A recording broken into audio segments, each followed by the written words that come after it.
is John Halliday for St. Luke. Today I am going to present two videos to you. This one is about cooking a simple breakfast and identifying what changes occurs to the product being cooked. The second video is me writing and recording a song about losing one of my organs and how it affects me. So here we go. I'm going to cook rice, sausage, prem, and egg.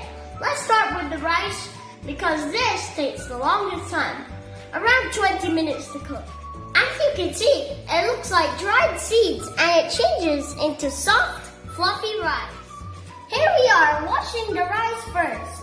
Then we add to the rice cooker with equal amounts of rice to water and cook for around 20 minutes. To be honest, I thought this was a physical change. However, on research, it's actually a chemical change. After heating the dried rice, we get a new substance, that is cooked rice. Okay, here we have the sausage and prem, of course.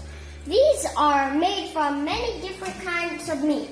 Now, cooking any meat is a chemical change. One way to know if it's a chemical change is whether you can reverse the process. When you start cooking the sausage and prem, combustion happens. The meat molecules are changed and a new substance is made.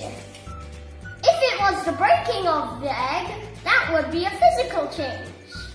Okay, now what about the eggs? This is also a chemical change. A chemical change means that something is permanently changed and there is no way to get it back. The proteins in the egg, white and yolk, are subjected to high heat. They change into varying proteins. So that's it. Breakfast is ready. Here it is. Enjoy your chemical changes.